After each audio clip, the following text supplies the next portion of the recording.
Bill, when I say the name to you, Michael Assad, what's the first thing that springs to mind? The con man of the Western world. Truly, the best of the best in the con man. Is He that could bad? con, listen, he could con anyone out of anything under any circumstances. And the smartest person in the world, he could con them. He's a charmer. He shines like a diamond. He even shines that bald head when he walks into a bank. He wears $500 suits and drives Mercedes, best of cars, and he doesn't own anything. He doesn't own zero. But he convinces people that he is extremely well off financially and that they can make money with him, and he gets into their pockets before they even know he's in their pockets. I've never seen anything like this guy. You described his slipperiness before. Yes. How would you describe him? He is so slick, he could fall through a bucket of grease and not even get it on him. And that is not an understatement. Not an overstatement, I mean. Yeah. How much of your life has been dedicated to bringing this man to justice? All in all, of actual work, about 11 years. 11 years on a daily basis. Tell me when you first came across Michael Assad. November 1st, 1985, I was sitting in a bail bondsman's office. I was a former bounty hunter, and I was sitting in a bondsman's office, actually looking for something to do. I was in between cases, and we were sitting around talking and chatting. I worked for this old fellow that everybody knew. They called him a godfather. His name was Tommy Broderick Sr. He said, "Bill, I want you to take a ride down to Boca Raton. Now, this is a very fancy neighborhood, exclusive neighborhood. I don't want you to spook nobody. His lawyer is a very prominent lawyer who brings in me cases all the time. I don't want to make him mad, but I have a sneaky suspicion that this so-called businessman is up to no good, and I want to make sure he's going to go to court in the morning. But I don't want you to spook him. He's a black Mercedes. If the black Mercedes is there, don't go up to the door. If the black Mercedes is not there, then we're going to have to do something quick because I don't feel comfortable about this guy." It was around 2 o'clock in the afternoon. So I get in my car and I drive down to the address, pull up in the driveway. I first approach the house. I don't see any vehicles at all. And I'm looking around, and curiosity got me, and I walked up to the door and knocked on the door. And the lady answered it. She had an Amazon bird on her shoulder, and she had a martini in her hand and a tear in her eye. And she said, "He's gone." I said, before I could even say anything, when she opened the door, she looked at me and said, "He's gone." I said, "Ma'am, I haven't even told you why I'm here." She said, "I know why you're here." I said, "Well, may I come in and speak with you?" She said, "Sure, come in." She was very friendly. Invited me in, and we sat down and started talking. She started telling me that she was afraid that how much he had taken the jewelry, all the jewelry, and during the night, he had tried to get her wedding ring off her finger, and it woke her, and she caught it just in time. And he said, "Oh, I was just kidding." And she said, "You missed him about 4 hours ago." But she said, "There's a lot going on, and I think I would like you to meet my daughter, and I think my daughter would talk to you. I'll tell her to talk to you." She better. So she said, "Would you take a ride?" Two seconds, Bill. Do you want to get Bill slippy? So if I can just put question two. Sorry, mate. You're right. So from that point, when you first heard of Michael Assad or first met Annette, from then on, you wanted to pursue him. I wanted to pursue him because, it's not every day you get a case like this. Most of the people you chase in that kind of work are more people on a street level, criminals that are in and out of court and not very sophisticated folks. And once in a while you get a domestic case, a husband or the wife get in some kind of trouble. But you don't normally get a person that lives in a $500,000 home driving a Mercedes arrested. So I was, intrigued with the case. I'll admit to you, I was intrigued from the case from the moment I drove up on the house. I knew something was up. Something had to be up, and I wanted to really, dig into it. And also, too, in the very beginning, before the family got to know me and I got to know the family and everything, I figured if I stuck close to the wife, she was distraught, he would contact her, and then somehow I would find out where he is and maybe be able to arrest him and catch him. So in the beginning, I had nothing but my business in mind to catch him. But that didn't last very long, because then my heart got in the way, and I got to know the family. And then that's a whole different story that, you know. How much was the bond on? But the bond was a low bond because he had a good lawyer. And so the lawyer could pretty much get what he wanted on the defendants. So the bond was only $10,000. But whether it be $10,000 or $500,000, nobody wants to lose money. So the bondsman, he knew I was good at capturing people, getting information. I did a lot of work for him. He knew that he needed to find out. He knew I'd find out what was going on. So, you know, so. What did that bond, we will drop around a fair bit, but I'll just guide you back and forth where we need to go. Tell me what that bond started at and what it finished at. It started at $10,000. When he skipped, the warrant for his arrest set it at $550,000 because of the fraud and the amount of money that was being filtered out of the banks. And of course, the fact that he didn't show up. They knew they had a problem. And eventually the bond led to $1 million. He was wanted in America, and for his return, $1 million. Yes, sir. Correct. It's a lot of money. It's a lot of money. Exactly. But like I said, I wasn't so much thinking about the money. Easy come, easy go. Go to the next case.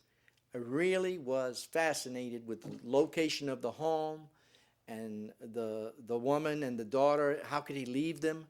Because I said to myself, how could a man walk out and leave his daughter and his wife and not do nothing for them? It took me a while to figure out what was going on, that he wasn't communicating with them, and he wasn't sending them any money, and that he had taken what was there, and neither one of them were totally dependent on him, so they were devastated.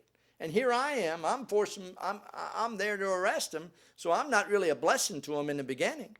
You know, they're mad, and when people are mad, they give you information, but that wears down too. I mean, you know, it wasn't no walk in the park, I can tell you that. I got water thrown in my face. I got... Just even maintain eye contact here, because otherwise the camera will pick up on that. Sorry. What was his history? What was his criminal history like in America? Can you detail for me what his crimes were? Well, back then, law enforcement and the courts were not as strict on white-collar crime. A person could steal a lot and just get a smack on the hand and not be facing serious jail time. But nowadays, it's much different. These executives and everything that's doing all the stealing the money, they get a lot of time in jail now, even life sentences. But back then, it was not really tough. So what I'm trying to say, he had a pattern of going in and out of jail. He told his wife, and the wife told me, that he didn't care. They had tennis courts in federal prison. They treat him much better in federal prison. You just go in, do a little stretch for a couple of years, and get out and go right back to business. Well, and that was a pattern with him all over the country. And he was... and he would fascinate people inside jail and outside jail. What was his lifestyle like outside jail? Outside jail, put on that $500 suit, shine like a diamond, look like $1 million. And he used his culture. His culture actually helped him, because people hear of people from the Middle East, if they're not walking in the sand with a camel and they're driving a Mercedes with a $500 suit, and they're looking good, they're to be valued. They're to be smart people. Now, make no mistake about it, Michael Assad is a very smart person. But he's smart for all the wrong reasons. He's his own worst enemy. When you saw his home on the Gold Coast, how did it compare to his lifestyle in Florida? Was it similar? Yes, it was. When I saw it, it didn't surprise me a bit. I said, it's his perfect profile, his perfect way of living. You know, a leopard never changes his stripes, and this man is never going to change his stripes. I'll get you that again, spots. Spots. Yeah, so I'll get you that again. But the home made me think of the Boca Raton home, and right away I was thinking, he's finagled some way to get that home, and right away it was no surprise to me. It just brought back all the memories from the original investigation of what he did here in Boca Raton, Florida. Great. I might just get that grab again where you say that he doesn't change his spots. So, Bill, does it surprise you when you saw that comparison? No, it didn't. It fit exactly him. It fit him to the T. It's his lifestyle. It's his profile. That's him. He don't know no other way. You'll never find this guy in a regular neighborhood or in a Burger King or a McDonald's, or he's always in fancy places. He surrounds himself with the rich and the famous, and he rubs shoulders with them so he can get in their pocket and sting them. He loves to burn banks. He loves to commit fraud against insurance companies, and he just loves to manipulate because he's so good at it. He could have $1 million in the bank, but he would not be able to resist pulling into a bank and taking a banker out to lunch so he could get in his pocket even for just $10,000. I mean, the larceny is full in his blood. He's full of larceny from head to toe. His blood's got nothing but larceny in it. And he'll steal just for the game of it, for the game, like a bass fisherman to catch a bass. He's got to catch somebody that day. And then what he does, he'll think the day before, the night before, he will meditate. This is why I know him so well. I studied him like a textbook. He will think what he's going to do the next day, what he's going to wear, who he's going to con, what he's going to say to them, how he's going to dress. He will react that so well. And he's so good at it. He's done it so like an actor. I mean, the man could be an actor easily. I mean, he's got the charisma. He's got everything that attracts people. And he knows how to talk to women, and he knows how to have them eaten out of his hand, just like that. He's so smooth. And the moment you look into his deep brown eyes, I don't care whether you're male or female, whether it's business or romance, you look into those deep brown eyes, you're done. He's got your confidence, number one. He's got your attention. And the last thing you're thinking about is this nice gentleman is a crook or a bad guy because he dresses well. He's a devil in a suit and tie is what he is. Terrific. He's Satan himself. The man is evil. Evil, evil, evil. And he's ashamed of his own culture. He's from the sand. He's from Egypt. He tells everyone he's from Lebanese because the Lebanese are known to have much more class than the Egyptians. And this guy has got everybody convinced he's Lebanese. He's from the camel country, nothing but sand. He's ashamed of his own culture from where he's from. Terrific. What's up there? Very good. Bill, the FBI have chased Michael Assad. Why? Well, because most of the crimes that he's involved in, that he commits, are violations of federal statutes. They're federal laws. Anytime you deal with the banking institution, insurance companies, it's usually federal. And he's always crossing state lines, doing things across state lines. When you cross state lines, it involves the FBI. So most of his charges have been FBI and federal time. I think only one time he did state time. But and he liked to do federal time. He bragged about it. He said they treat you better. They have tennis courts. The conditions are better. And it's just different. And then he gets to rub shoulders with all the other con artists and learn things from them and interact with them. He talked about President Nixon and the Watergate, the guys that did time. He was in the same cell with those guys. He used to eat fried chicken with them on the weekends and interact with them and rub shoulders with them. He loved it.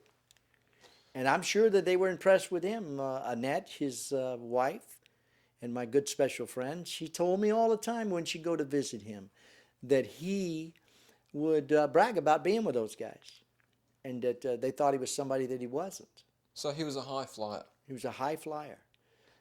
He met a woman that's involved in this Boca Raton house by the name of Betty Scribner. She lived in Washington State.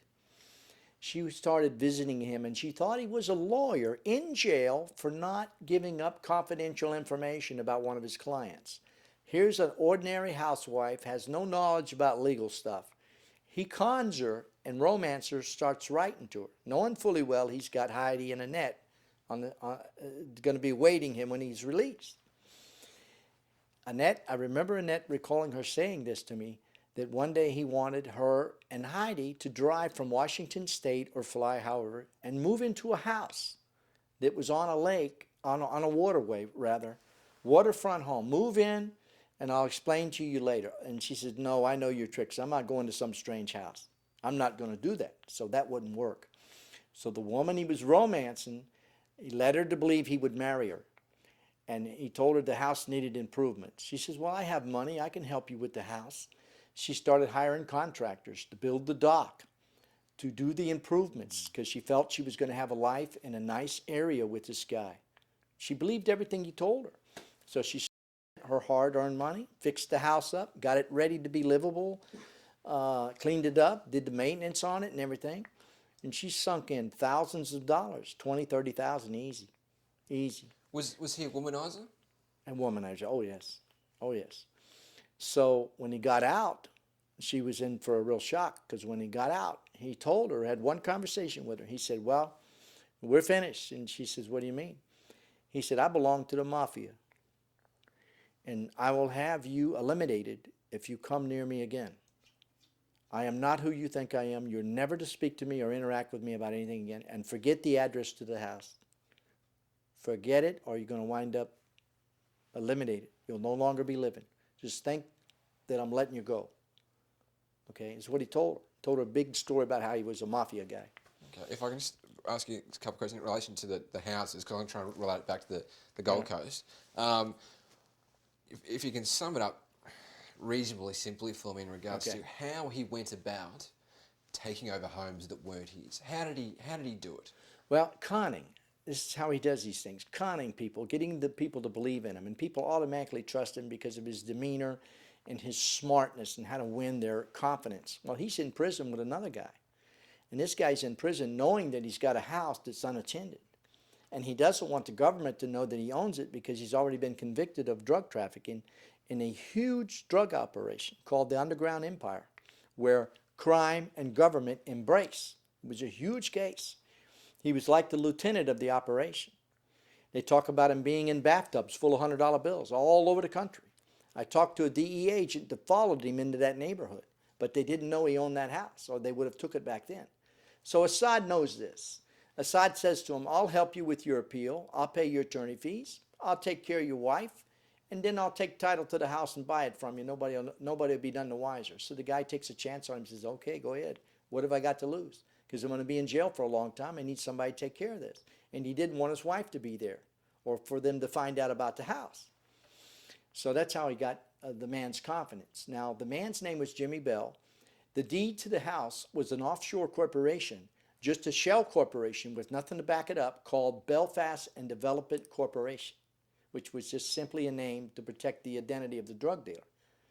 So when he got out, he got the house and he opened up a huge company, an advertising agency and a printing company.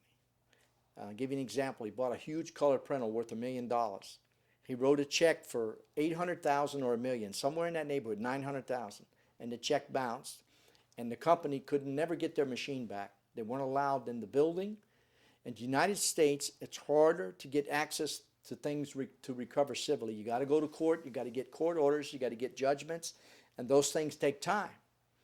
And this is what Assad takes advantage of: is our lucrative laws over here. This is why he was getting away with all these things.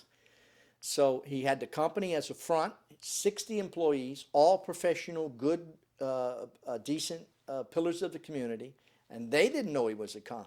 They had a good thing going, advertising agency, good printing. All this was going along very good for a while, long enough to con the banks.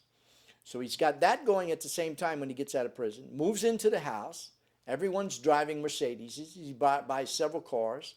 Then he gets lease jobs. Then he gets a boat from the bank. He has the bankers come over. He hires a maid to live in the house. It's a huge 4,000 square foot house. And this is all a lie. He gets it's all a lie. He gets a Brazilian girl to wear a short skirt, look real pretty and sexy for the people to come and wait on the people. And he's really on a roll. So he interacts with a few lawyers, and the lawyers are fascinated with him. He can fascinate anyone. He could even fascinate a judge and make him second guess his decision. This guy's unbelievable. So he's got all this going for him. And he tells the lawyer, he said, we need to take title to the house so I can put a mortgage on it. So what does he do? He sues Jimmy Bell at a P.O. box, knowing that he's not at the P.O. box getting his mail, that he's in prison and he can't afford to come forward. So he serves the P.O. box, then it's called default. The papers aren't answered. The court looks at the deed. They say, well, they didn't answer and you sued him, and then he said he did all these improvements, which he did. So he got a credit for the improvements, paid the taxes, took over the house, and got title to the house with a local attorney by the name of Jeff Brown, who knew exactly what he was up to and knew that it was a drug dealer and wasn't concerned, was fascinated with his whole demeanor. Everyone is fascinated with this man. They're so busy being fascinated with him while he's using them for one reason or another, taking advantage of them. And then he told his wife when they moved to Boca Raton, he said, this time I'm going to be smarter. I'm going to make the banks my partners.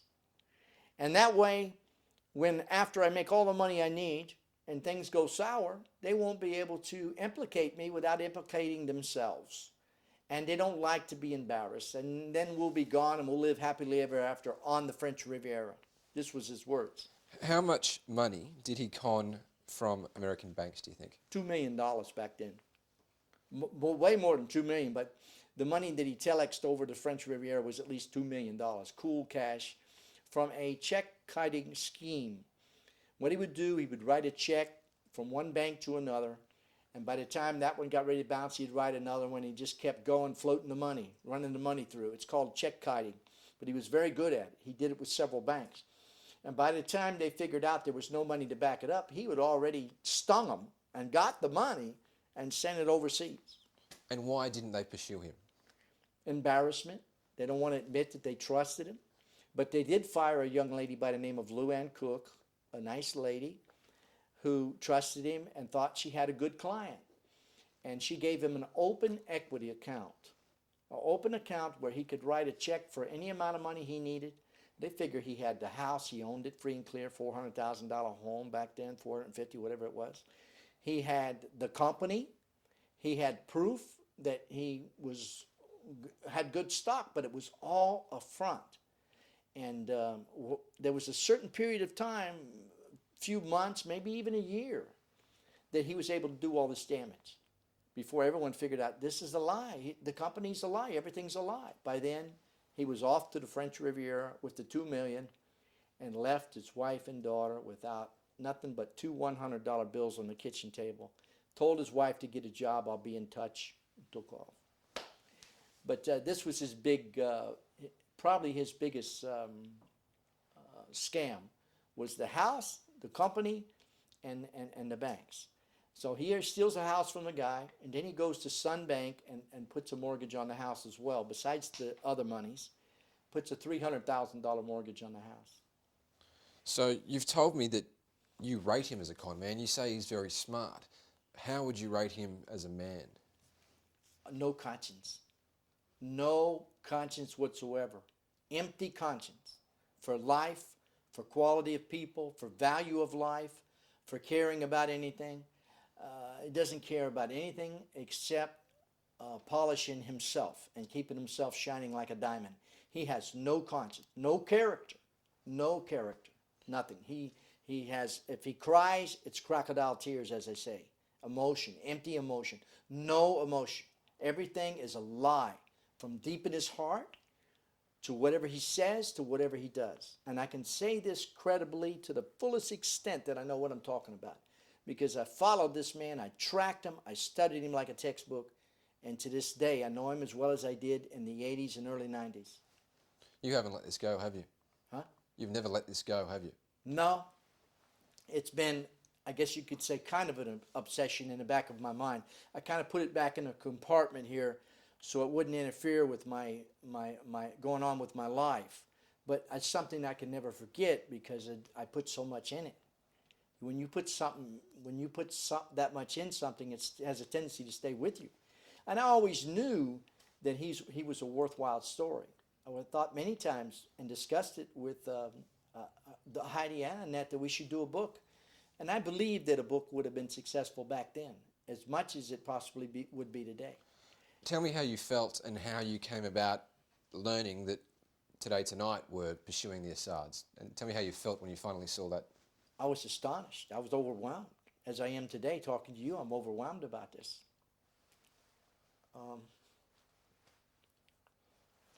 Excuse me for a minute. It's been a long time coming for the Assads, hasn't it? Yes. My biggest regret is that Annette is not here to see this, his wife. She deserved to have justice after what he did to her. He stripped her of her independence. He took her life away from her. She had a home paid for in San Francisco on a hill from her first marriage. She had a beauty salon. She had everything. He stripped her of her independence to where she couldn't defend herself against him. And then after she finally figured out she didn't marry a fantasy, it was a fantasy world that she married into, it was too late. He had took her confidence away from her, took her independence, beat her down, controlled her and the daughter as a front. So what is she like? What is she going to do? Where is she going to go? He destroyed her life. And she's a good person. He'll see this on television and look down the barrel, if you like, because that's where he'll be. What do you say to Michael Assad after all these years? I'd say every dog has his day. And he will receive justice. Justice will come upon him when he least expects it. And he will be dealt with by God Almighty.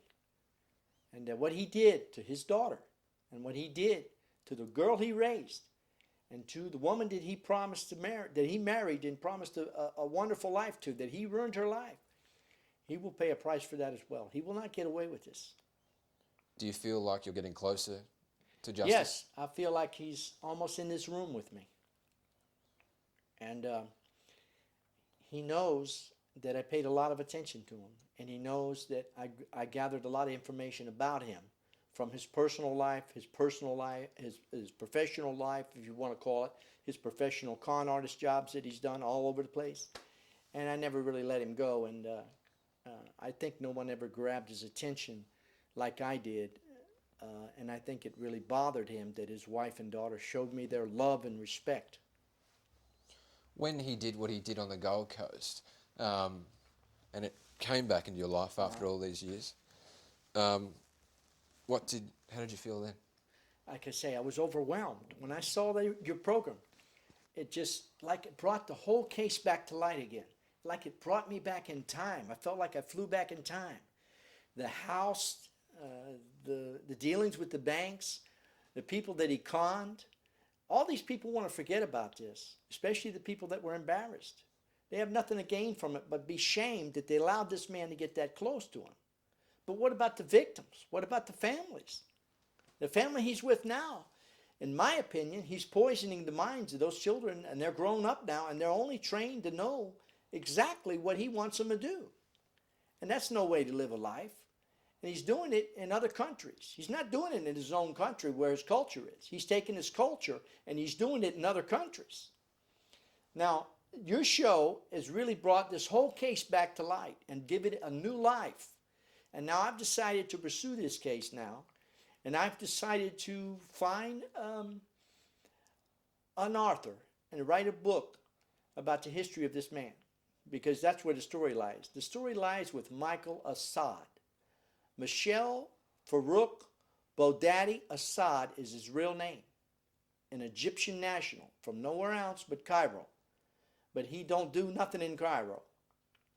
But yet other countries is where he takes advantage and attacks people. And Australians should be aware of him to know not to even have conversation with him because he's very dangerous financially. When you get in someone's pocket, you've hurt them. That's where his damage is. And he just loves to take advantage of people. He feels proud of himself to be able to do this. And, there's human beings in this world. His family's human beings. These daughters that he has and even the son, he's leading them into a life of crime. I saw from the video. There's squatters living in a house they're not able to pay for. They're not qualified to live in that neighborhood. So what? Why can't they be honest and work an honest job, make an honest living? They're working under his instructions to this day. And he's behind bars telling them what to do. And as soon as he's released, they're going to do exactly what he wants them to do. And now the son, I can see by his attitude, his demeanor, he's following in his footsteps. And he has his anger, he has his eyes, he has his determination. And it's all against society. It's poison. The family's poisoned by him. And he's the leader of the pack. He's responsible for what he's done. And I also want to point out, this young woman that he met, Antoinette, they met when she was 21 years old.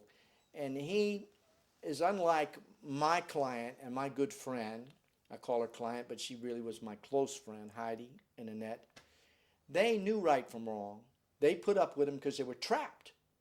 But in this case, these are people that have been trained from birth. It's a different situation. Antoinette has known since the mid-'80s that he was married to another woman when she married him in Las Vegas and committed a bigamy relationship. The babies were not born in wedlock. They were born out of wedlock. And Sorry, 2 seconds. We'll pick up this air. the culture of having a boy in the Arab culture is very important to have a boy. And I understand he kept having girls. I wasn't aware that he had sons. But he has other women he's been involved with that had babies. And there's one particular in Central Florida that was gave birth to a child that's autistic. So maybe in his genetics he's got something wrong, but I understand there's another child that's autistic. But I'm a Christian, and I believe in what the good word says, what the Bible says, and I try to live right. And I know that sin creates problems. And when you have an adulterous relationship, it doesn't wind up good. The end result is always a price that must be paid, and it's not good. So I don't see anything good coming from the marriage with Antoinette. And I'm sure that he would not want his children to know that he had a legitimate wife and daughter that was with him when he took up with their mother at a very young age.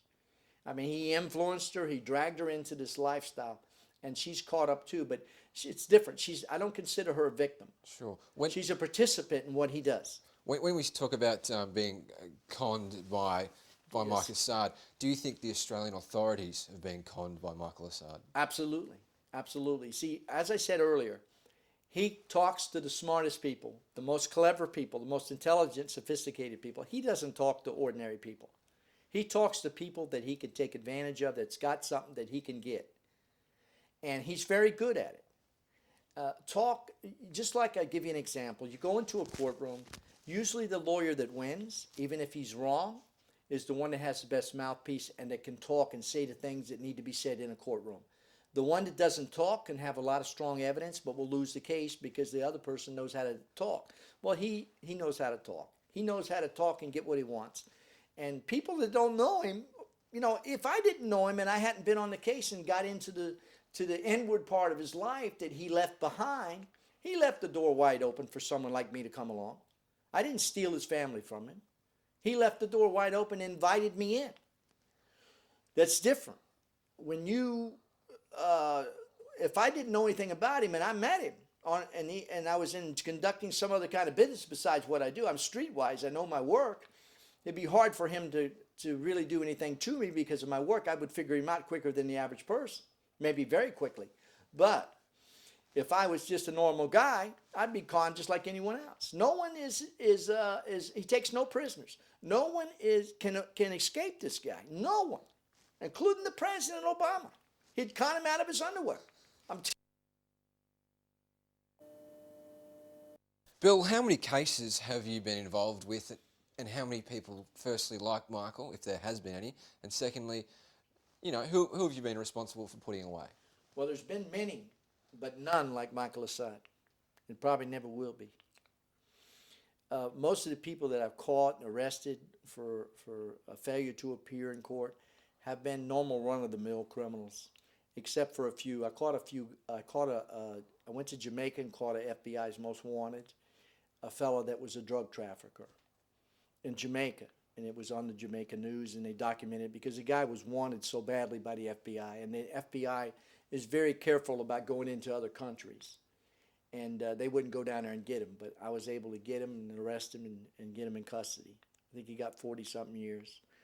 Another fella sodomized a young 9-year-old girl, and I caught him in Idaho, a Mexican fella that was a boyfriend of the girl's mother that I was proud of catching. Another fella I caught, he was actually innocent. He was being accused of molesting a girlfriend's children, but turned out to be, I learned through tracking him, that he really didn't do it. But when I turned him in, the police ran his fingerprints, and his DNA picked up a rape and murder he did on a local woman, so they kept him in jail. And they were able to solve a murder because I had caught him. New York, I went to a drug rehab place, which was very interesting. They won't let you in drug rehabs, called the Phoenix House. They won't even tell you if they're there. And I was determined to get this guy. I worked on him for like 9 months, and I wasn't leaving New York without him. So they called the police on me even and said if I went back, they would have me arrested. And the police said, please, we can't even go in and get him. I says, well, there's a federal law that allows me to do things you can't do, and I'm not leaving without him. I tried to deliver him a pizza. I tried to all kinds of stuff to get in there. I finally posed as his doctor and told him I had some good drugs for him that would make him very high, and I needed him to sign some documents and go with me to a laboratory. And I found out who the doctor was, so I used the doctor's name. I said, now you come out the steps, because they're allowed to go and come. It's just that you can't go in there. I said, you come out the steps and meet me at a certain time, and we'll go over and run your tests, and I'll get you the drugs. Well, sure enough, he came out. When he did, I handcuffed him and stuck him in a New York taxi cab and brought him back to North Carolina. They did a story on me that because, I don't never give up. That's one thing you can say about me. My motto is I don't quit and I never give up. I never give up. And in this case here with this man, I never gave up. And as you can see, I'm here today. And I'll never give up on him until justice and honor is given to his wife, Annette, who has now passed away from cancer, and her daughter, who he used for 16, 17 years, used as a nice American family, as nothing but a front. It's a terrible thing to do that to somebody, and then walk out on them and leave them to die. He literally left them to die. He wouldn't care whether they lived or died. Do you want to eyeball him? Do you want to look him in the eye? Oh, yes. And tell him the game's up? Oh, yes. Oh, yes. That'd be the icing on the cake with strawberries. Okay, beautiful. Now, I need to get you to say that he was on the FBI's most wanted list. So how much did the FBI want this man? Oh, many different times the FBI got frustrated with him because, like I said, he's so slick he'd fall through a bucket of grease and not get it on him. There was a standoff for 6 hours in San Diego, a very exclusive area in San Diego. What happened was he was in Australia in '85. He was arrested for milking a businessman out of $75,000. And through technicalities or whatever you want to call it, he got lucky and got found not guilty. Just like O.J. Got found not guilty. He got lucky. O.J. Simpson. Just in case we weren't clear. Yeah. No worries. So the FBI sends the documentation to put a hold on him because they want him bad. They don't care how far away he is. They're going to bring him back for justice. So they send the extradition papers, they send the warrants, they send his fingerprints, they send everything to show that he's wanted, but they failed to slip the extradition papers in the documents, which would enable the Australian authorities to hold him and to be extradited back to the United States. So bam, he got lucky again, he got loose, he got free. Australia got too hot for him at that time, and he fled back into the States. But before that, he went to Italy and stole the Porsche from a businessman in Italy. Very expensive Porsche. Him and Antoinette did it together. And then they took the car and brought it through customs in San Diego, successfully brought it in the country. And they went to San Diego and was living in San Diego under the name Malcolm Fields. I remember it very clearly. He used the name Malcolm Fields. He was in an upscale condominium. The FBI did good work. They tracked him down, and he wouldn't come out. He was having a Chinese dinner. He wasn't about to not finish his dinner. He wasn't about to let him in. And they knew he wasn't violent, so they were patient. So they didn't send a SWAT team in or nothing. You're dealing with a con artist. They know that he's not dangerous, and they don't have to use their weapons. So they were very patient, as they are, and waited and waited and waited, and he finally came out 6-7 hours later and gave up. And they took him into custody, placed his bond very high. I think it was $550,000 or $1 million. Brought him back to Florida to face charges. Now keep in mind, when they did that, I had already done my homework on the house.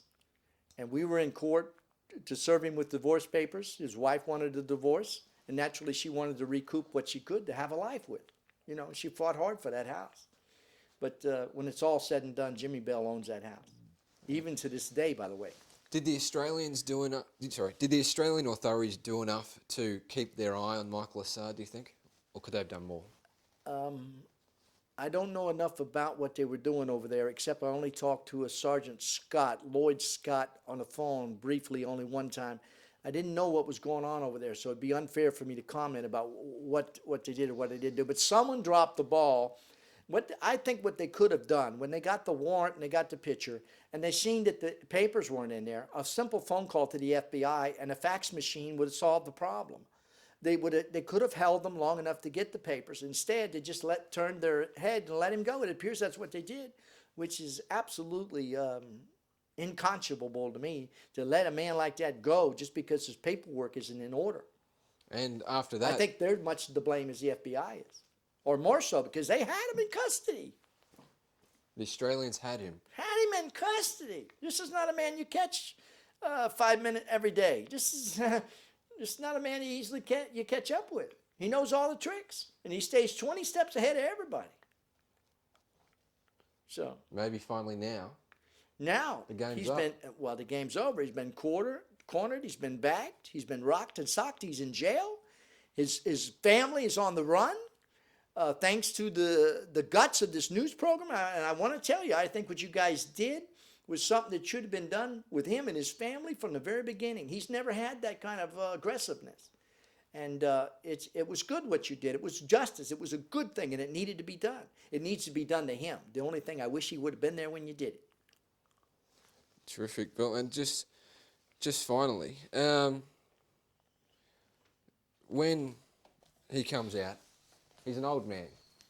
He's always been an old man. Listen, let me tell you. When he was 51, he was bald. The only thing that was appealing about him was his tremendous charisma and personality and how he dressed. He was an old man at 51. So what? He's 75 now. He's still the same Michael Assad. He's doing exactly now, except he thinks he's doing it better and better and better, trying to outfox the authorities, throwing his nose up at society. He is what I would call a sociopath, professional sociopath. The best I have ever seen. You find anybody better than him, introduce him to me. I want to find out. This guy is the best of the best. And that's why I tell you that the American public, the globe, the world, needs to know about this guy. The problem is when people get stung, they get embarrassed, and they don't want to come forward. They think it's their fault. It's not their fault. It's his fault. It's the evil that he carries within him. So we don't know how many victims there are out there that will be embarrassed about pregnancies, be embarrassed about losing their money, losing their savings, to know that they let this happen to them. But they need to know they need to send a message. And Heidi and I are going to send this message. We are going to do a book, and we are going to reveal the book, the truth and nothing but the truth from day one. And we're going to promote it over the world and let as many people read it. See, this is what a con man cannot withstand, is for his picture to be put on TV, his picture to be exposed, because when he wakes up in the morning, he don't know who he's going to meet. And they don't want the exposure. That's why you see a lot of con artists wearing sunglasses in the nighttime. This guy does not want the exposure, because that's what enables him to operate. He needs to be shut down. The game's over with. It needs to stop. It needs to finish. And everyone needs to know about it, and he needs to have his picture plastered in every police station in the world.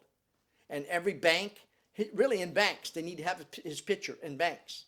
So when he walks in, they say, doesn't that look like this guy?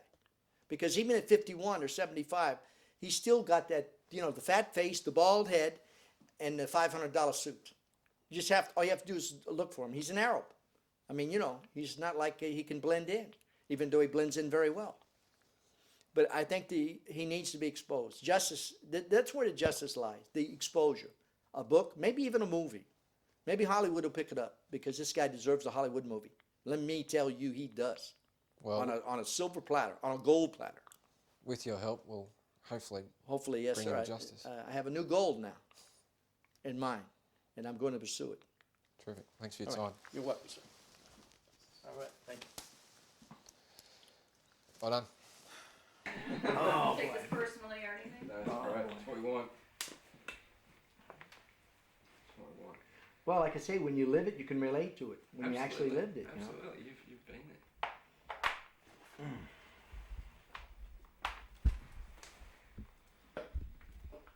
So we'll have a bit more of a chat, mate. This won't. Well, I have a tendency, because I am emotional about all this. Absolutely. So I have a tendency to get carried away and rattle off a little bit too much. So if you want to cut out certain things, You're do gonna edit it, don't worry, Bill. Yeah. Well, I mean, there's so much good stuff. I could do a 5-part series. That's the problem. That nice heartbreak. How about a documentary? Yeah, well, exactly. That's not done. Be underestimated. Documentary. No, but I want to get when you leave. I want to get. I've mentioned it to her. Yeah. I want to get right on this and search for a well-known author or search for the kind of author that would be adventurous with this kind of thing. Yeah. A human interest story. Yeah. A crime guy like this, and then a human interest story of the damage that he does and what kind of damage he does. Yeah. Yeah, absolutely. You know. I'll just. Better. Alright, now Bill's. Yeah. Probably better there, son. Where am I? When I say the name Michael Assad, what's the first thing that springs to mind? You've dedicated your life to chasing this man, haven't you? That wasn't a question. Yeah. How much of your life have you dedicated to chasing Michael Assad? Is the game up?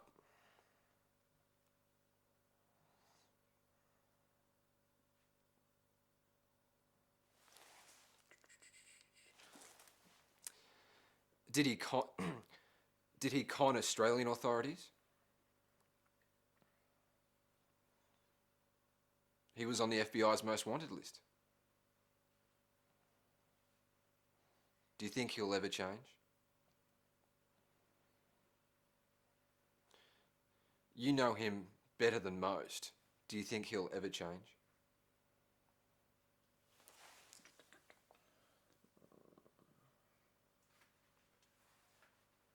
Okay. How much money did he con from American banks?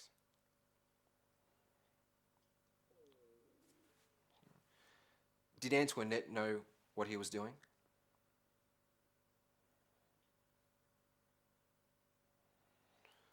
What's your warning to Australians? What's your warning to Australians who may come across Michael Assad? Just stay away. Cool? Yeah. Yep. So Michael Assad had $1 million bounty on his head. That's a lot of money. So he had $1 million on his head.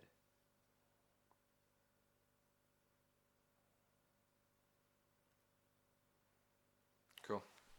And where am I? Bill, you've dedicated a lot of your life to chasing Michael Assad. That wasn't a question, was it? Yep. What does it mean to Yeah, you yeah. here? Bill, what's the first thing that springs to mind when I say to you the name Michael Assad?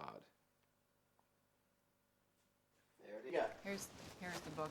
This is when he had that big poster size of himself in the living room when you first walked Oh in. yeah, That he was the he picture. was so proud of that picture, wasn't he? He was. He's all full of himself.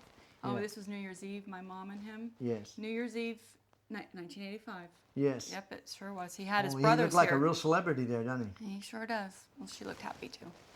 Oh, here's his mugshot. This is His famous police photo in the sheriff's office. Yep, that's it. From when they brought him back from Well, FBI brought him in. well, this is from July of '85. The dates on it. Oh, when yeah. he sent my mom and I away when he knew they were coming after him. Remember, he sent us away. Oh yeah, yes, to yes. see, and here's the house up in Longboat Key. And by the way, where is this at? In this elegant suit? They tuxedo? went out. That was New Year's Eve, 1985. Wow. They went out. Actually, his whole family was down visiting, and they were all there. The brothers and their wives were About 7 there months too. before he fled. 11 months, New Year's 11 Eve. months and before he yep, fled. and he left in November. Yep.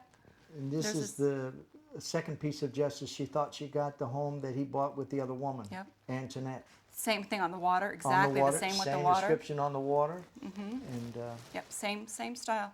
And of course, he's got a Benz there. He likes those Benz. And here's when they renewed their vows. And this is 1985. They renewed their wedding vows. boy, knowing that he was going to leave her high and dry that close, isn't that something? Yep. Those are their wedding pictures. Yes. Off we go, Heidi. Okay. This is that picture that he had hanging on the wall, that big, huge Yes, poster size by of the bar. himself. By the bar. bar. Yeah. Yes. He was so full of himself. Didn't look at there. Yes, he was very full of himself. This is New Year's Eve, Uh-huh. 1985. Acting like the lubby husband, huh? Yes. Oh, it was actually goodness. like 1984 going into 1985. Oh, goodness. And that was when he had his whole family down for the holidays, and they were there too, his brothers and their wives. Mm-hmm. And that was when they were first coming in. This is my Mm-hmm. favorite, this mugshot. Oh, yes. In the Palm Beach County Sheriff's Office. See that? That's That his was- police photo. Yep. I'm very proud of that. That's a family yeah. heirloom there Oh, yes, it from is. July 11th, 1985. And this is that house over in Sarasota that he... Laid out the same way as the one in Boca with Exactly. the waterway in the back. Exactly. Yes. The same bulkhead, everything. And the house that he bought with the other woman, Yes. posing as his wife. Well, later on, my mother ended up moving in that house. Yes. She didn't get the car. There's the Mercedes that he had at the time. They put that on fire, remember? Oh, yeah, and Do they you remember they collected the burned it? insurance money for They it. burnt the They car burnt at it and the collected the cul- insurance money. I was hoping your mom would have got awarded the car. Yeah, remember Yeah. it was in the middle of the cul-de-sac and it caught on fire magically? Magically, yes. This is when they renewed their vows. This Not was a very short time before we left her high and dry. no, this was the summer of '85. Oh, summer of '85. Yes, Okay. summer of '85. They went out to Vegas and renewed their vows. In Las Vegas. Yeah. Okay, I guess you to start pointing at the large photo. There he is there, yep. We'll go across to the next one.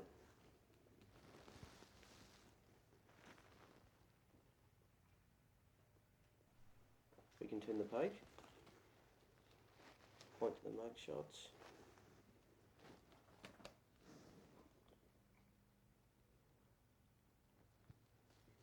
You go, Heidi. This is that picture when you first walked in the house. Remember he had the big poster size You by the bar. by the bar of himself that everybody had to see when they Always first walked full in. of himself, wasn't Oh, he sure was. So I have a copy of that.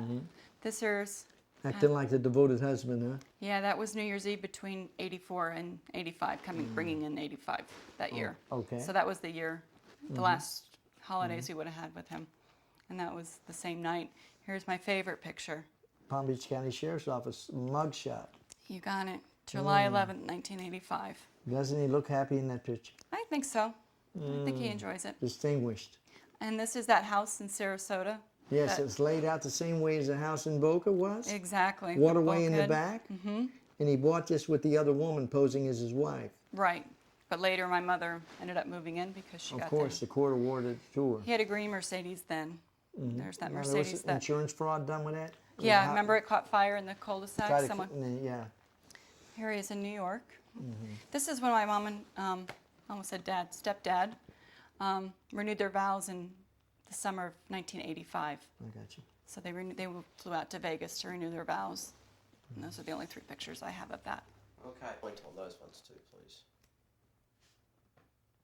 Okay.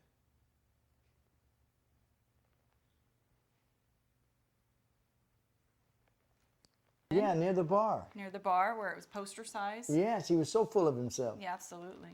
And here, this is New Year's Eve, 1984, ringing in the new year to 1985. Looking like, appearing to be the devoted husband. Yeah, Yeah. that was a nice picture. Mm-hmm. And that's the same evening Yes. in a tux. It Well, was how about his lovely police photo his mugshot? One of from my the Palm favorites. Beach County Sheriff's Office? Yes, this was also in '85. This is July 11th. He See the doesn't have a date? suit on that day. I wonder, it must have caught No. him off guard.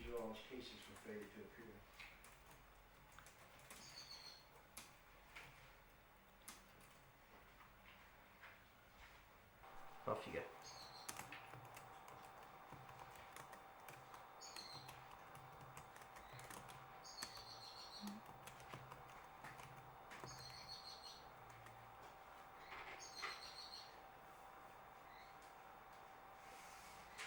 You type away.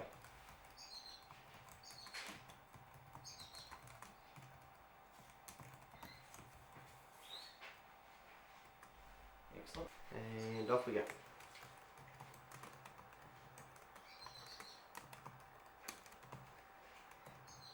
Oh, no, I'm nervous. Do I even spell it right? Alrighty, we'll do. Wait, hold on. Let me go back. Yeah, it's okay. Have another go. Okay. Off ready? you go.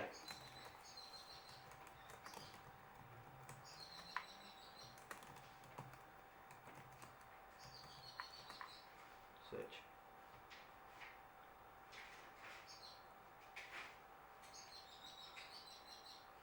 Go ahead. Well, hold it there for me. Off you go. And this is some other charges, microfiche charges. And off you go. I don't know how much you want to cover on this here, but this is Alright, and now we can open it.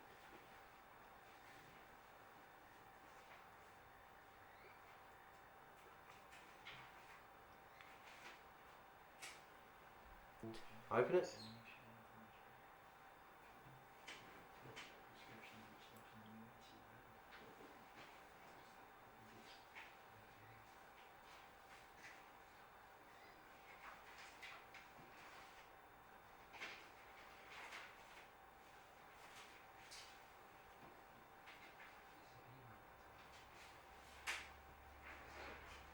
Off we go.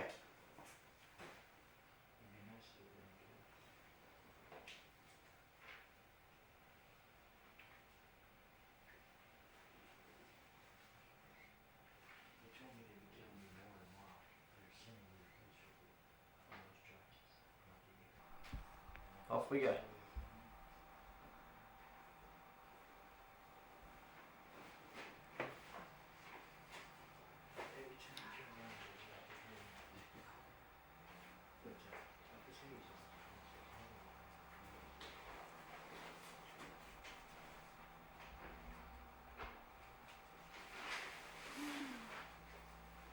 Here we go. Same thing, reaction. I think also don't think your left hand came up. Okay. When you're ready.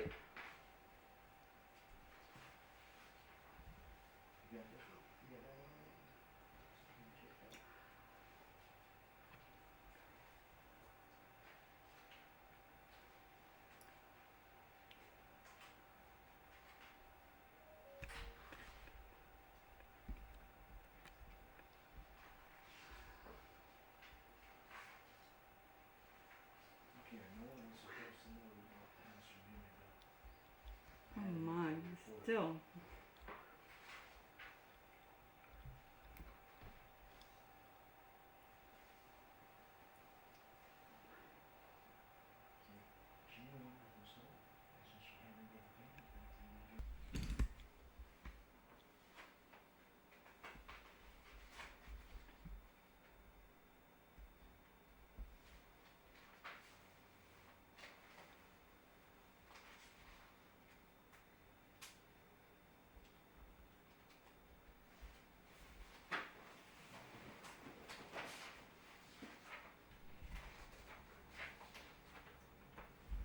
When you're ready.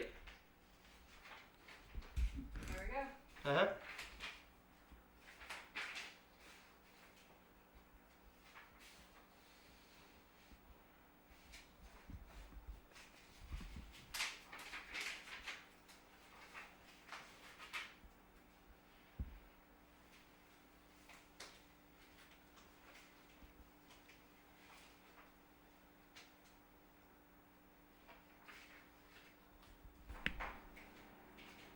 Off you go, honey.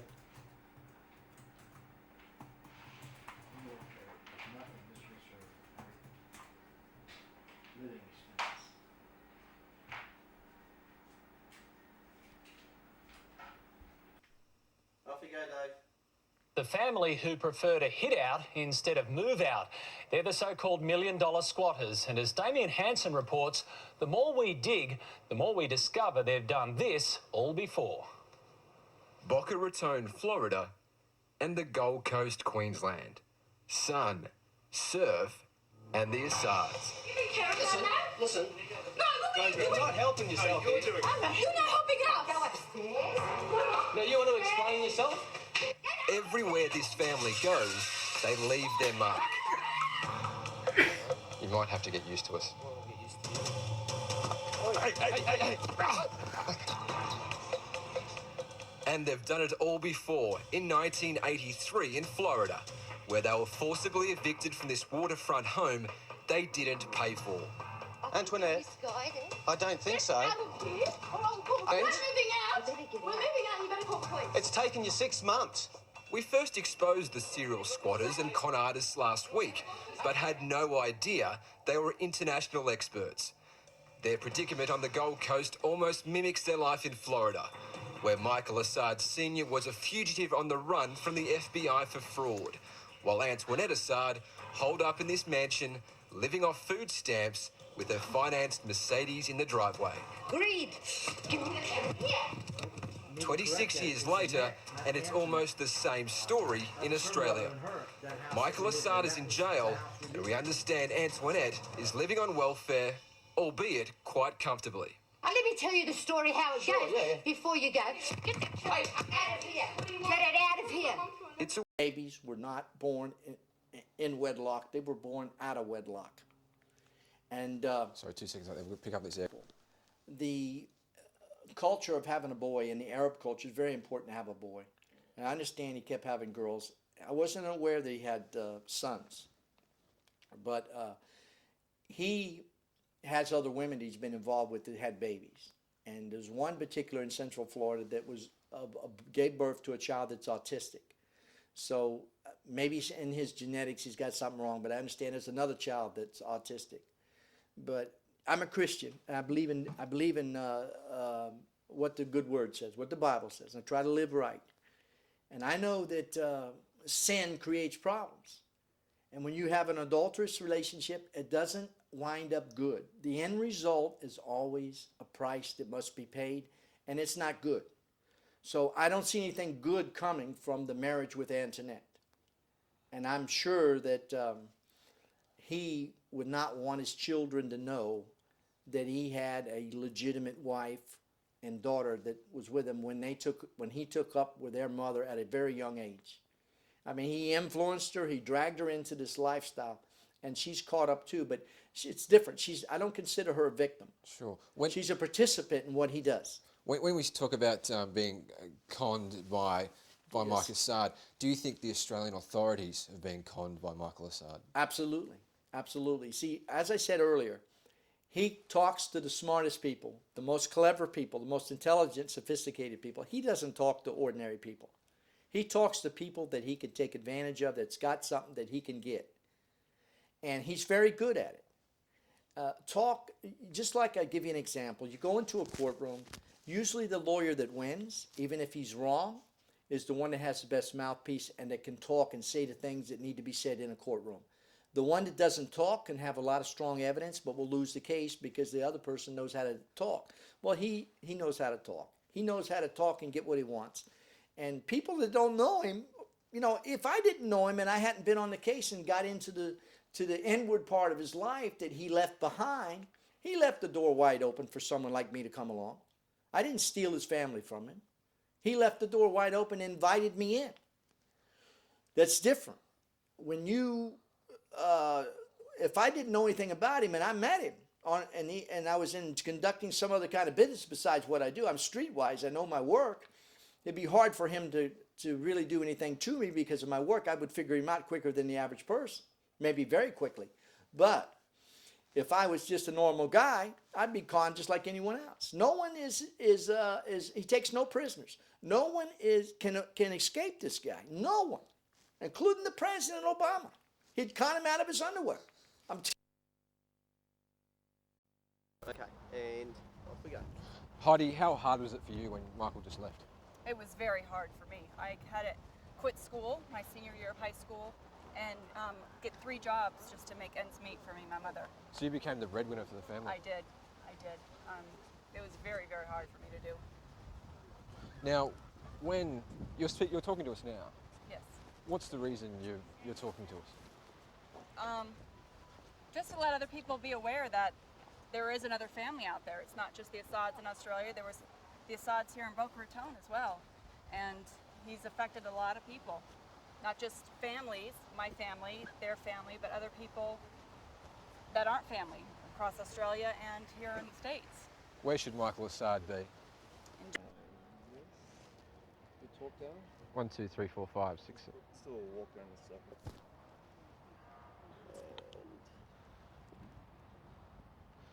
Okay, where are we? Heidi, just how hard was it when Michael abandoned yourself and your mother? It was the hardest time I've ever had in my life. I had to quit high school my senior year. I had to get 3 jobs just to make ends meet for me and my mother. So it was very, very difficult. And you've spoken to us now. We've come all the way from Australia. Why did you want to talk to us? Because I wanted to let the Australians know after I saw that piece on the internet that there is another family. There is another Assad family here in Boca Raton. And we're very real. And he did it to us, and I did it to another family. And he needs to stop. He needs to be stopped. Where should Michael Assad be? He should be in jail. Throw away the key. Absolutely. That work for you? Bill, go back to my purse, please. I tell you, this is a really. That's a bit. We're rolling. Bill, this is the house. This is the house that Assad stole. Yes, it is. How did he do that? Well, he met an inmate in federal prison that he conned into taking possession of the property and promised to help him with his case, help him with his appeal, and he never paid him. And the house was owned free and clear by Jimmy Bell. He took the house over, obtained title by serving the inmate at an alternate address, knowing that he couldn't defend the situation, and he got a title to the house. So in short, he promised him something, promised to pay. Never delivered. Money, never delivered. Never delivered. And he did the same thing when he moved to Australia. Absolutely. It's identical situation, identical type of neighborhood, identical, everything was exclusive. He likes to go to exclusive areas, and he attacks exclusive areas. He blends in very well with them. So the Australian police should have seen this coming. Oh yeah, yeah. They should have. Anybody should see it coming with this man. Beautiful. I got a couple more. This home was here, and nobody knew who owned it. It remained vacant. The neighbors took care of it. They cut the grass, and then all of a sudden one day, Assad shows up and moves in the house. And before that, he met a woman from another state that thought he was a lawyer, in jail for not giving information, and she believed him. He conned her. He said he would marry her. He romanced her. She came here and spent a bunch of money remodeling the back of the property, building a dock and so forth, about $30,000. And then when he got out of prison, he cut the woman off and brought his real wife and daughter to move in, stepdaughter.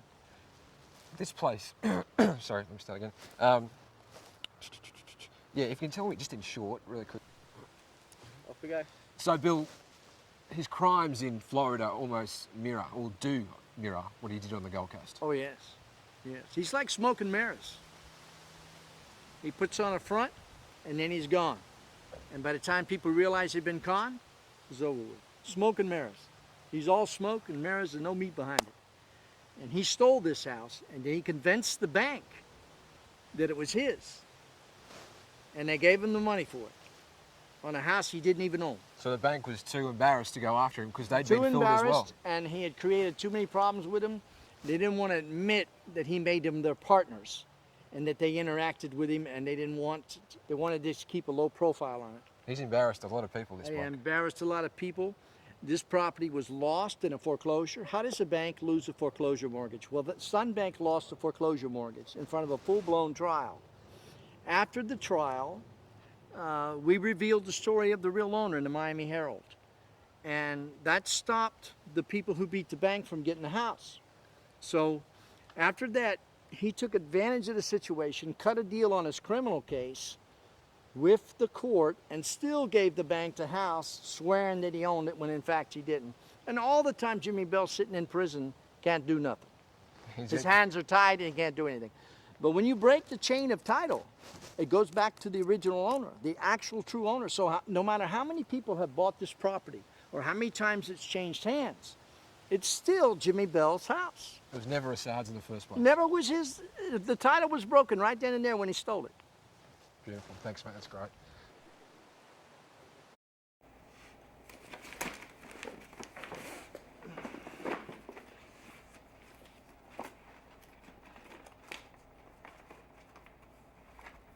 I'm out. Okay.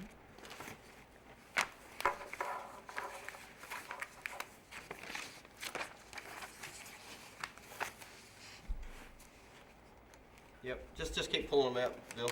Okay. One after the other. One after the other. All right.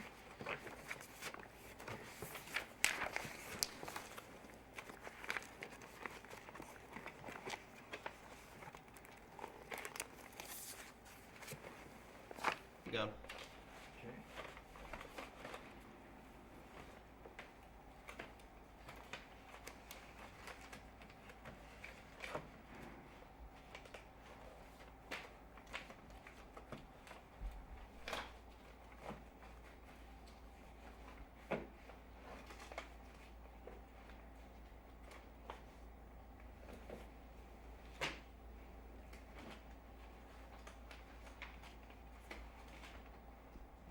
Ready.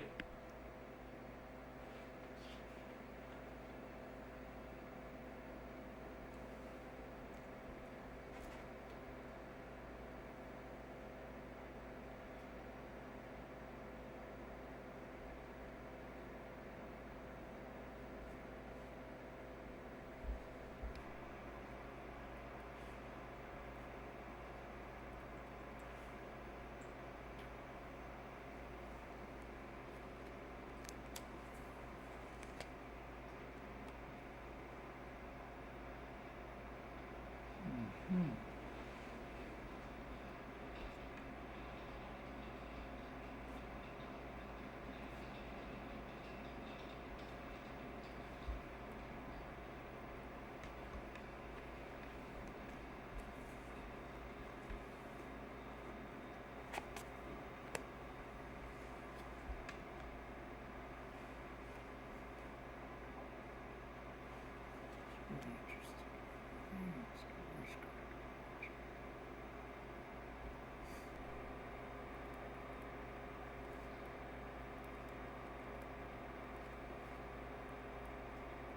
Keep making notes, keep writing.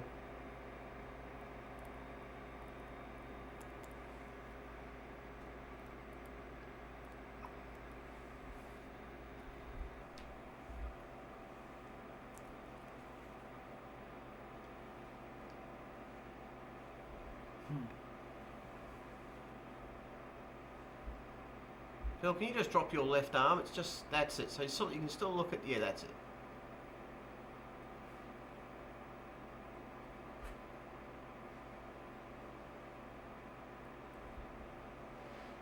That's what I'm after.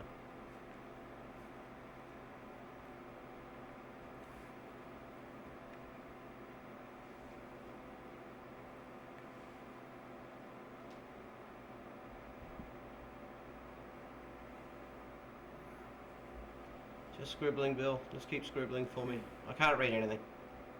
And just drop your left hand. That's it.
Can I turn a page? Yeah.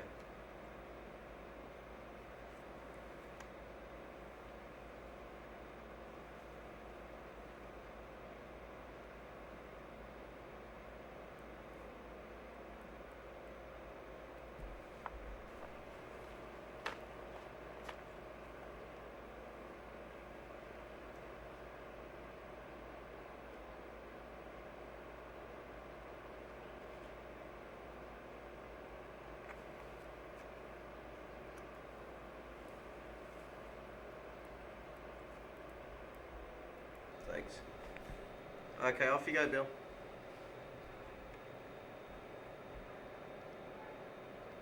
Turn the page.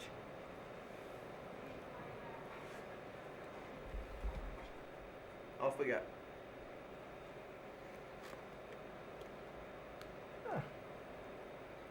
Full of himself. Probably his favorite picture. Okay, turn back the page, Bill. If we can find that one. And turn it. Oh, goodness. Alive. Look at that.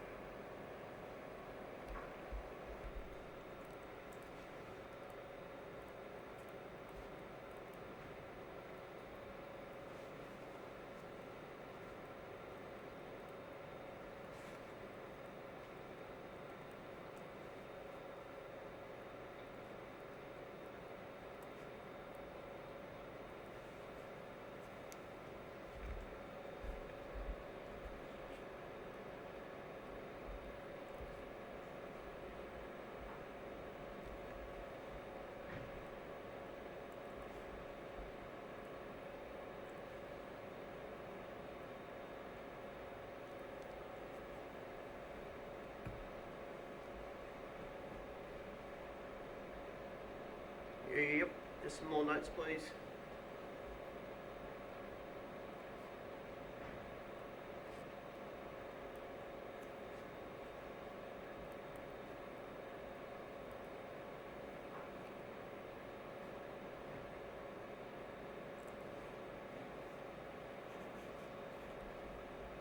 Alrighty, just turning some pages for me, Bill. When you're ready. And another one. And another one. Another one. Another one.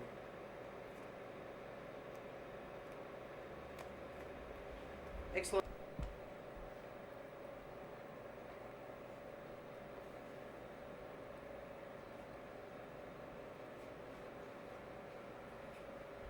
Okay.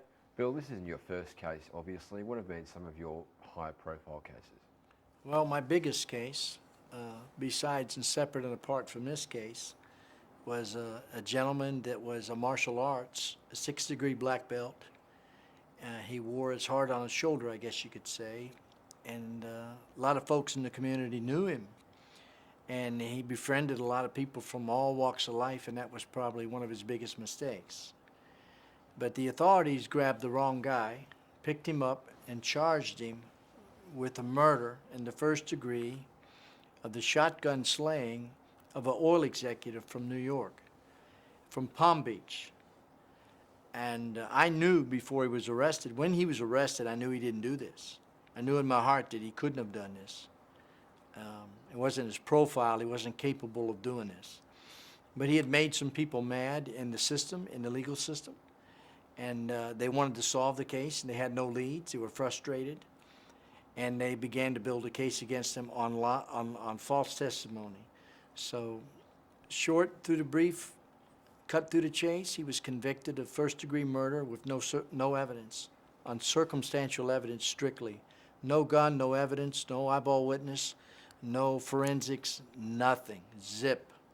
He was convicted on jailhouse testimony by convicted murderer, a mafia hitman 3 times, escaped electric chair, and criminals, felons, multiple felonies, criminals, seeking to be released from their own crimes and to be paid. And they were. And they framed him in front of a jury that didn't know any better. A prosecutor who was very smart, who knew he didn't have the right guy, but he needed that case to make his name. He ran for the state senate after the conviction. And how did you prove otherwise? Well, it was a number of people that helped them, that were involved in helping them over the years. But I set out from the very beginning, when everyone else had scattered, to help them.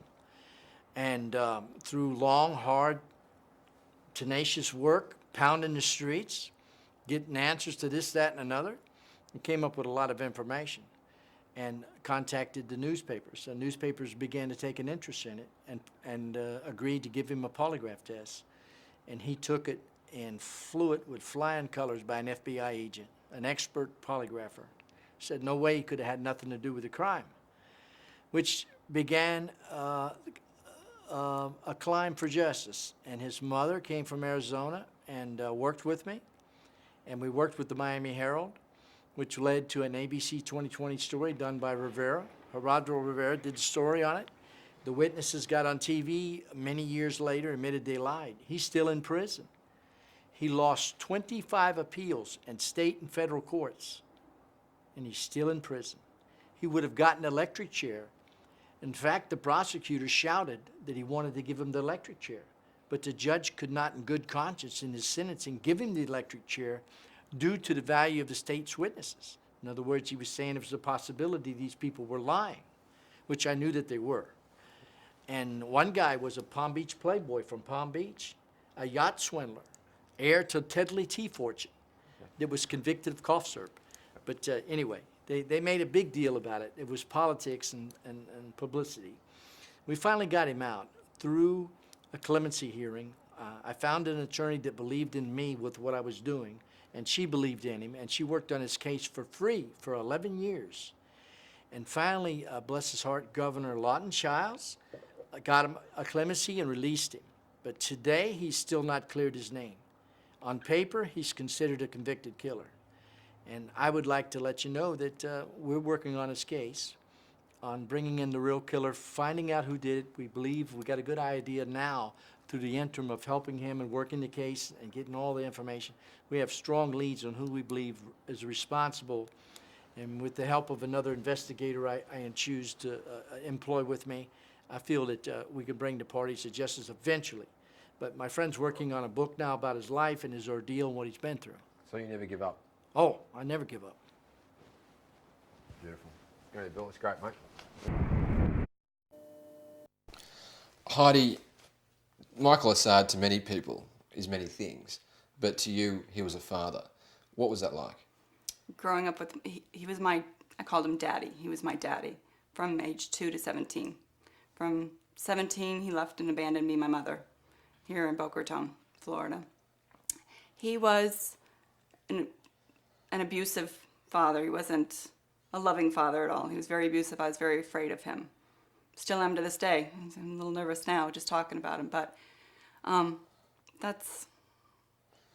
When he was your stepfather, how did your mother and him meet? They met on a flight. It was November 1st, 1970, a flight from Copenhagen to the States. I was traveling with my mother. I was 2, just turned 2. And unfortunately, I was the one that met him, running up and down the aisles, and he played with me, and that's how I got to meet my mother, and they got to talking, and that's how that relationship all started, from that trip. He was charming, wasn't he? Yes, he was. Yeah, he can charm anybody, including my mother. And my mother was still married at the time, so he charmed her out of a marriage. So. When you say he was an abusive father, what did he do? Well, he was physically abusive and mentally abusive. When I say physically, I mean physically beatings and, you know, wire hangers on the bottom of your feet and true abusive beatings. You mentioned before that at a young age, he'd certainly dominated you and your mother. To what extent? Tell me about the fact that he arranged a marriage for you. Yes, when I was, I've always been known I was going to marry one of his nephews in Egypt. And that was always known to me my whole life. You know, something I always argue with him, no I won't, no I won't. But when I was 10 years old, he sent me to Cairo to spend time with him and his family by myself. At that age, what did you think? Did you think this was normal? Do you think he was a normal father? No. I knew he wasn't a normal father, but I also knew I had no say. There's nothing I could do. But I also, you know, knew that I had time yet to change his mind. Maybe I didn't have to marry this man, but he was adamant that I would be marrying this man. At what age did you realize that your stepfather was indeed a con artist?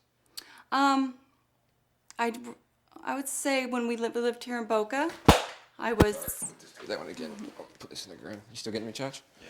I was... I'll start that question again, okay. Heidi, sorry. At what age did you realize that your father was a con artist? I realized, I knew we didn't live a normal life because we pretty much lived a life on the run, so I knew that wasn't normal. When I became a teenager living in Boca, I got older and wiser and started snooping through things and found out what he was doing. And as a result of that, I was sent away to boarding school to get my nose out of things. How did Michael pay for that boarding school? Good question. He didn't. I even got a bill after I was married from this boarding school that he still owed money to him. So I called them and let them know who was responsible. I was only 16, so I couldn't have been responsible for the money. How would you describe him as a father? How would I describe him? Like I said, abusive. I was fearful of him. My whole life I was fearful of him. He wasn't a good father. Yeah, I was always in the way. He would always tell me, you know, it's always me and your mother and you'll be out soon. You'll be married off soon, so. Was it a life on the run? Yes. It would be a life of changing schools every few months. You know, they would be, you don't know if you're leaving tonight, tomorrow. He would wake me up in the night. My mother and him would wake me up. It's time to go. You grab what you could and you were off because the police were on their way. He knew they were on his trail. What did he do for a living? What did you see as your father's occupation? When I was younger, he worked selling machinery, Canon. He worked for Canon selling copiers, and that was truly the only time he did anything legitimate. And then he opened up print stores. He had a couple in Washington State, and then down here he had a Superior Copy he ran, and Superior Reprographics. And at the time in the 80s, it was the largest copy place in South Florida. He had the biggest machines and biggest and best of everything he had. Did you live the high life? Yes. Yes, we did. What were those days like? Well, they were, we lived the high life. My first car was a Mercedes, so not every little brat gets one of those. I did. And he was very flashy. The bigger, the better. The more expensive, the better. He liked people to see, look, I bought my daughter a Mercedes. I bought my wife a Mercedes. We all had our own. And I wasn't denied anything as far as that, as long as he could show it off to people. When was the first time that he was incarcerated that you can remember? Well, he was incarcerated on and off my whole life. Every few years, Daddy was back on a business trip. My mother used to say, he's on a business trip. And I think my first time actually visiting him in a prison, I was 8 or 9. They finally let me go visit him in these prisons. And then it was every weekend we'd go to these prisons to meet until he got out. And that was pretty much my life. Did you think that that chapter of your life had closed when he left for good? When he left for good, no, I thought he would send for us because he's always sent for us. He would leave. That was the norm. Every year and a half or so, he would leave on the run, keep low for a while, but always send for us. Always sent for us. This time he didn't. When you were made aware that he'd been up to his old tricks in Australia, what was your reaction? I was shocked that he did it again. I can't believe he's getting away with it again. Part of me was really shocked. Another part went, oh yeah, that's him. Yeah, again. Did it upset you? Yeah, it did. That he's getting away with it again. It did. Now, in relation to the fact that your school fees weren't paid and he's currently serving time, in relation to other fraud matters that include the non-payment of school fees for his other children, what is your reaction to the mirrored? Exactly mirrored. Yes, it's the way he is. It's the way it is. I think if he could do it again, he would do it all over again. That's the only life he knows. How many places did you live when you were a child? I can't even count them. Too many to count. How many different states? Probably 8 states, but different cities throughout the states. And then we lived in Denmark for a while. When we left in the night, we took off to Denmark there too, to hide. Did you always feel like you were on the run? Yes. I had to be very careful, never to contact people when we moved. I wasn't allowed to contact anybody from that part of my life. They couldn't know where we moved to. It always quiet. I had to keep quiet wherever we moved to, where we were from. I wasn't allowed to say, where did you move from? I couldn't say. So I had to keep quiet. I was a very quiet kid. Absolutely. Tell me about your mother. She passed away in 2006. Yes. She must have been swept off her feet by this man initially to have fallen for him. Tell me about that. Yes, he was very charming. He promised her the world. He promised her a good life and a lot of money, and that's what she saw. She saw a charming man that would give her a good life and travel, and he was very, very, very romantic back when they first met, from what my mother told me. But he was very abusive to her too. Many times I would see her with black eyes and fat lip and things of that nature. Why did she stick with him? Fear. Fear. Where else is she going to go? Because I would ask her that often, why are we here? We could just leave. And fear.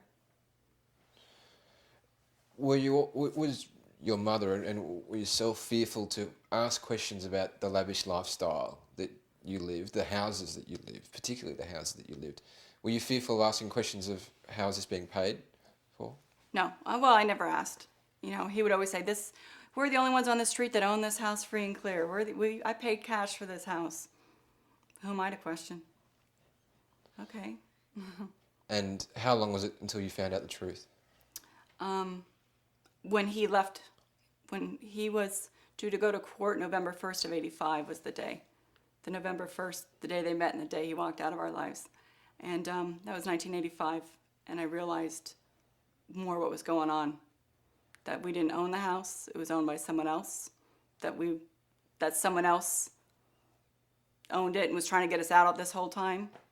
We were squatters. That must have broke your mother's heart. Yes. And she fought hard for that house. She believed it was hers. She wholeheartedly believed it was her house. It wasn't. So Michael conned your mother as well? Yes. Yes. Now, how did he come about, I guess, owning, per se, that house? Tell me how you moved in there, or it was just that we're moving to a new house and this was going to be it? My mother and I lived in Washington. He was in prison at the time. And when he got out of prison, it was one of those, we packed up and we left in the night and drove down here. I didn't know where we were going. I don't ask questions. We ended up in this house in Boca Raton, nice big house. And it was fixed up by a woman who he met when he was in prison. She fixed it up for us with her money.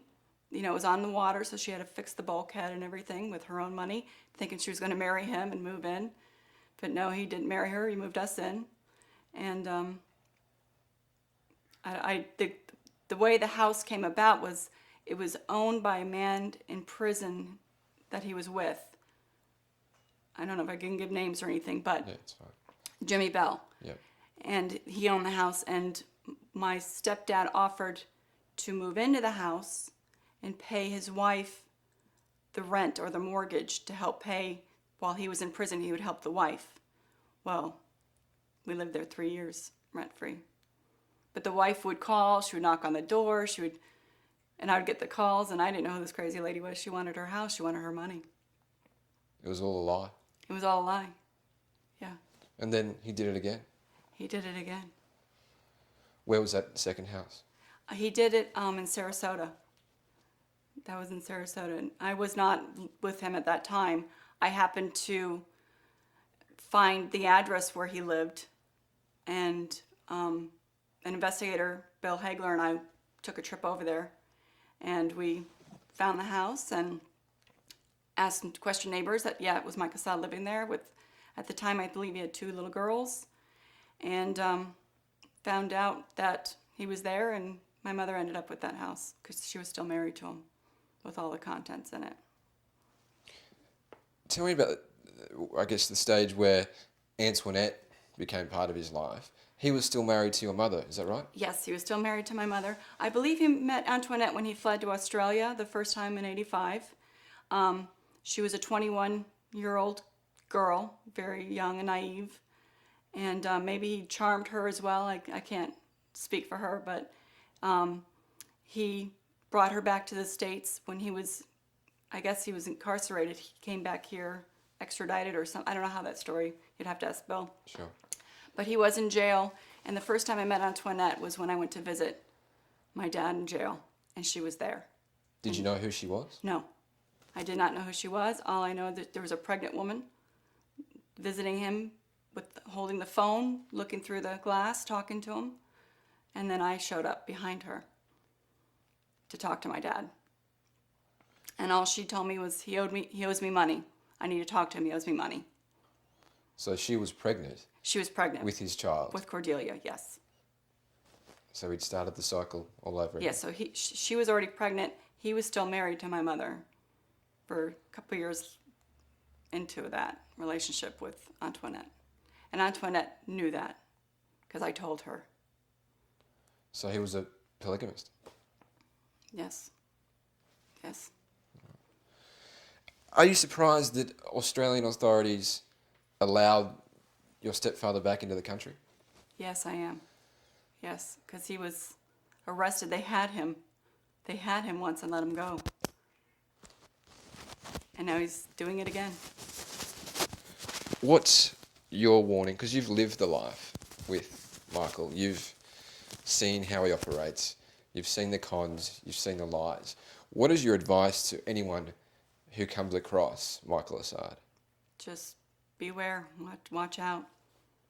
Beware, because he's not your friend. He's just after one thing, whatever he can get from you. Do you think he'll ever change? No. If he hasn't yet, no. Terrific. Let's have a break for 5 seconds. That was great. I'm so nervous. I know. My You gosh. look. No.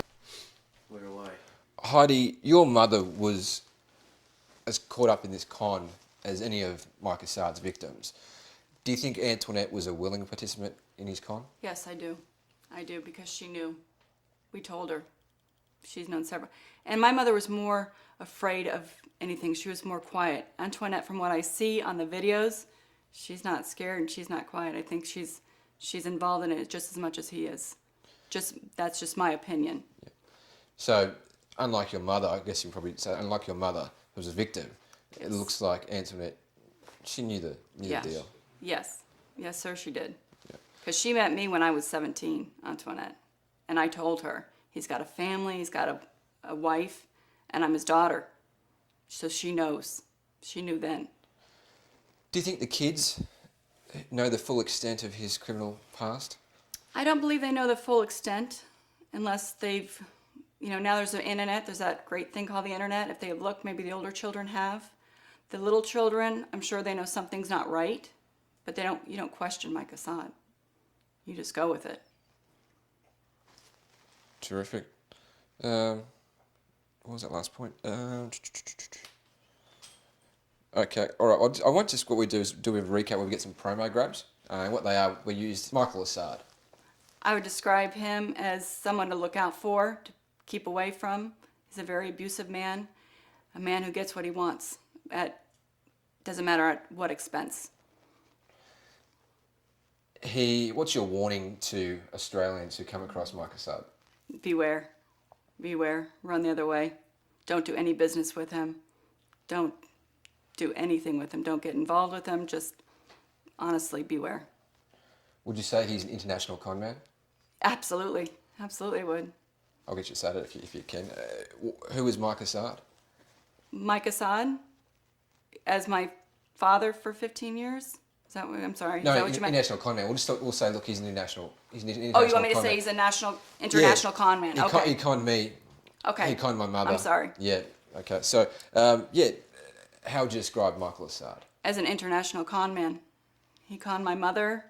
He's conned many people. He's conned me. He's conned the family he's with now. He's conned Australia, as well as the U.S. Do you think his kids have got much hope if they've got a father figure like him? I do.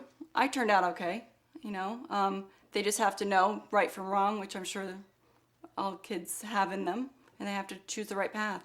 You can either choose to follow your father or not. Would it be in Australia's best interest to keep him behind bars? Absolutely. Absolutely. He likes to go behind bars. Why would he keep doing this? He must like it. That's where he belongs. He doesn't know any other place. Throw away the key? Absolutely. I'll hold it for you.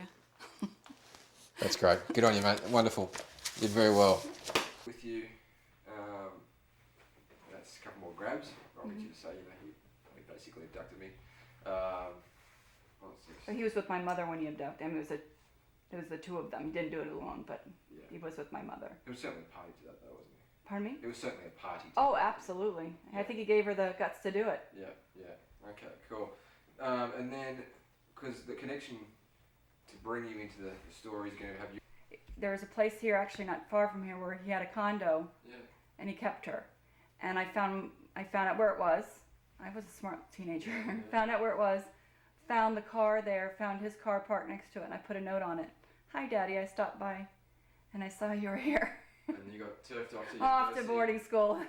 within a week. So you've got no doubt that there may be others that don't even know there are these network of families that he has? There could be. There could be. To many people, Michael Assad was a crook, a con man, but to you, he was your father, wasn't he? You good? I went to spin your shoulders around a bit more too, mate. All right. This way. All right. Like this here.